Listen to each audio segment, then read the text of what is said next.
আসসালামু আলাইকুম। সর্ব বাংলাদেশের ধান চাষী কৃষক ভাই, আপনাদেরকে জানাই আপনার কৃষি পরামর্শ সেবা কেন্দ্র গ্রুপ থেকে শুভেচ্ছা। তা আপনারা জানেন যে বাংলাদেশে এখন আমন সিজনে যে ধান চলতেছে, তা আপনারা সবাই জানেন যে বাংলাদেশে বিভিন্ন জায়গায় বন্যা এবং বৃষ্টির পানিতে ধানের জমিতে অনেক ধরনের সমস্যা হয়।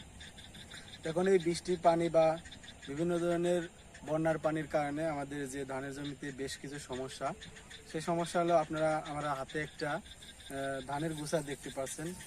এটা আসলে আপনার আর কয়েকদিনের মধ্যেই কাস্তর অবস্থায় হবে। তাই এই অলরেডি দুই একটা কাস্তর হয়েও গেছে। তাই এই যে ধানের যে গুছা, এই গুছাতে আপনারা দেখতে পাচ্ছেন যে বৃষ্টি পানি বা বৃষ্টি হওয়ার কারণে বা বন্যার পানি থাকলে কি ক্ষতি হতে পারে, গোড়াগুলো অনেক পচে যায়। পচে যাওয়ার কারণে মাটির শিকড়ও দুর্গন্ধ হয়ে যায় এবং এর সাথে আর একটা যে জিনিসটা দেখা যায় সেটা হচ্ছিল আপনার ধানের খোল পচে যায়।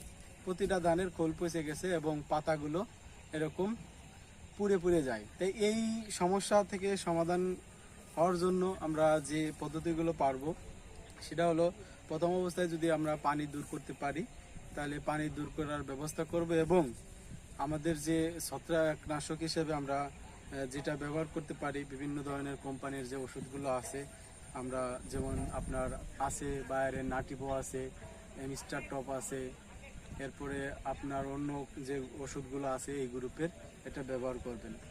আর এটা ব্যবহার করলে আপনার এই যে কাঙ্ক্ষিত যে সমস্যা খুব দ্রুত সমাধান পাবেন। তা ধন্যবাদ কৃষক ভাইরা, আপনারা দ্রুতই আপনার জমি ধানের পরিদর্শন করেন এবং আপনারা বিভিন্ন ধরনের যে ছত্রাকনাশকগুলো আছে যেমন নাটিবো, এগুলো ব্যবহার করুন।